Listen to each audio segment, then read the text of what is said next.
उस कालखंड में देश गुलाम था, विदेशी आक्रांताओं से देश छत-बिछत था, लेकिन उस कालखंड में बिना किसी भय के, बिना किसी प्रवाह के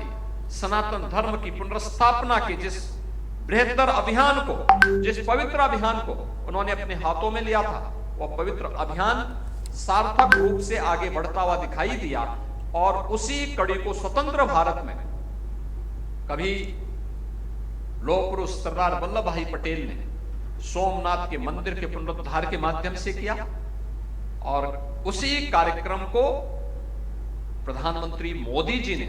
इस 21वीं सदी के पूर्वार्ध में ही काशी विश्वनाथ धाम को भव्य स्वरूप देकर के अयोध्या में राम जन्मभूमि पर भगवान राम के भव्य मंदिर को निर्माण करा करके एक नई अयोध्या का दर्शन करवा करके आज एक श्रृंखला आगे बढ़ती भी जा रही है। अब आप जाकर के देखते हैं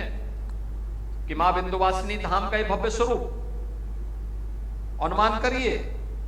महाकुंभ का आयोजन इस बार प्रयागराज में हुआ था, और महाकुंभ के इस आयोजन में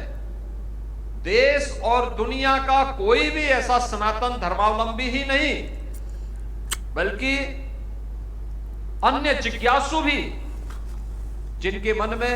कुछ अच्छा देखने करने की हमेशा एक भाव रहते हैं,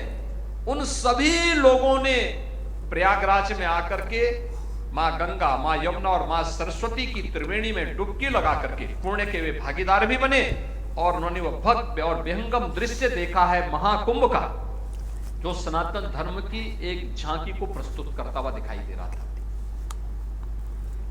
लेकिन महाकुंभ में आने वाला श्रद्धालु इस भाव के साथ कि हम प्रयागराज जाएंगे,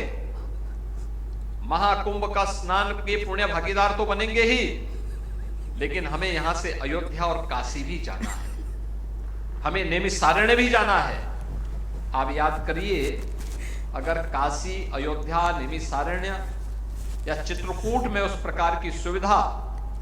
समय रहते हुए नहीं दी गई होती, क्या हाल होते, किस प्रकार की स्थितियां हुई होती। देश के अंदर पहली बार देखने को मिला, सुदूर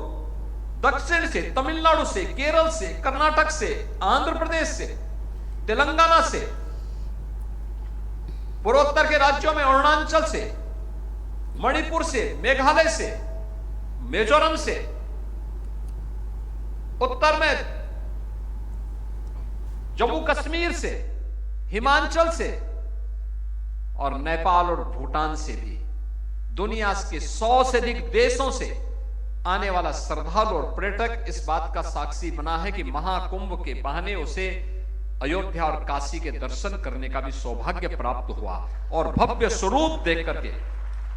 जब ये भव्य स्वरूप देख रहा था, जब कोई भी काशी विश्वनाथ धाम में आता है, दर्शनार्थ आता है, तो वह महारानी अहिल्याबाई होलकर के प्रति अपनी कृतज्ञता ज्ञापित करने से नहीं चूकता, वहां जरूर आता है। आज जब हम महिला सशक्तिकरण की बात करते हैं और प्रधानमंत्री मोदी जी के द्वारा महिला सशक्तिकरण के लिए किए जाने वाले कार्यक्रमों की श्रृंखला को आगे बढ़ाने की बात आती है, तो नारी शक्ति वंदन अधिनियम के साथ साथ लखपति दीदी का अभियान भी उसी कड़ी का एक हिस्सा है, जो महिला स्वावलंबन का एक नया उदाहरण है। महिला स्वयंसेवी समूह के माध्यम से 1 करोड़ महिलाएं आज प्रदेश भर में सशक्तिकरण की एक नई गाथा को आगे बढ़ाने का काम कर रही है। मुख्यमंत्री कन्या सुमंगला योजना के माध्यम से बेटी के जन्म लेने से लेकर के स्नातक तक की पढ़ाई, और मुख्यमंत्री सामूहिक विवाह योजना के माध्यम से बेटी की शादी दहेज मुक्त शादी हो, और सामूहिक रूप से इस कार्यक्रम में पूरा गांव और पूरा समाज उस कार्यक्रम का हिस्सा बने, एक गरीब की बेटी के हाथ भी पीले हो सके, इस दृष्टि से सरकार स्वयं कन्यादान करने के लिए उन कार्यक्रमों का हिस्सा बनती है। ये नारी सशक्तिकरण और स्वावलंबन के कुछ उदाहरण हैं। बेटी बचाओ बेटी पढ़ाओ से लेकर के खेलो इंडिया खेलों का कार्यक्रम हो, फिट इंडिया मूवमेंट का कार्यक्रम हो,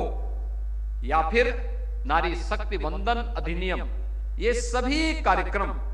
जहां महारानी अहिल्याबाई होलकर की उस श्रृंखला को आगे बढ़ाने का एक क्रम है, जो एक आत्मनिर्भर और विकसित भारत की आधारशिला बनेंगे। वहीं सरकार ने यह भी तय किया है, त्रिशताब्दी वर्ष के अवसर पर हम अन्य सभी प्रमुख स्थलों पर, गौतम बुद्ध नगर हो, गाजियाबाद हो, कानपुर हो, आगरा हो, लखनऊ हो, वाराणसी हो, गोरखपुर हो या फिर अन्य महत्वपूर्ण स्थलों पर कामकाजी महिलाओं के लिए वर्किंग हॉस्टल का निर्माण। आप देखते होंगे अब महिलाएं हर एक क्षेत्र में आगे बढ़ चुकी है। हर एक क्षेत्र में उन्होंने अपनी उपस्थिति दर्ज की है। उत्तर प्रदेश पुलिस में आप याद करिए, जब 2017 में हम लोग आए थे, उत्तर प्रदेश पुलिस बल में महिलाओं की उपस्थिति केवल 10,000 थी। और आज मुझे बताते हुए प्रसन्नता है कि मात्र 8 वर्ष में ये डबल इंजन की सरकार उत्तर प्रदेश में महिलाओं की, यानी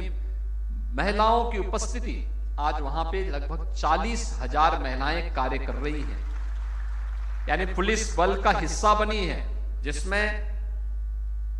एक सामान्य कांस्टेबल से लेकर के और एडिशनल डीजी स्तर तक की अधिकारी महिलाएं आज कार्य कर रही, अलग अलग पदों पर कार्य कर रही हैं। ये सभी चीजें बताती हैं कि जब प्रयास किया गया, उस प्रयास के सार्थक परिणाम भी सामने आए हैं। उत्तर प्रदेश में पहले जो 15% महिलाएं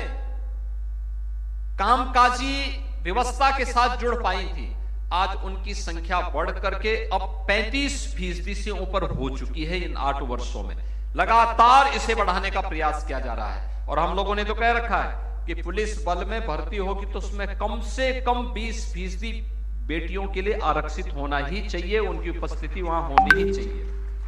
और आज उसका परिणाम हमारे सामने दिखाई दे रहा है। मिशन शक्ति का अभियान भी उसी श्रृंखला का एक हिस्सा है। धर्म पर आधारित कोई भी व्यवस्था न्याय का कारण भी बनेगा और आत्मनिर्भरता और सशक्तिकरण का भी माध्यम बनेगा। देवी अहिल्याबाई होलकर के द्वारा जो एक भाव अपनी शासन व्यवस्था को चलाते समय रखा गया था, वह आज डबल इंजन की सरकारों के कार्य पद्धति से देखा जा सकता है, समझा जा सकता है। कार्यशाला का उद्देश्य भी इसी भाव के साथ आगे बढ़ाने का है। एक व्यापक जनसंपर्क का कार्यक्रम, हर एक जगह हम जाएं,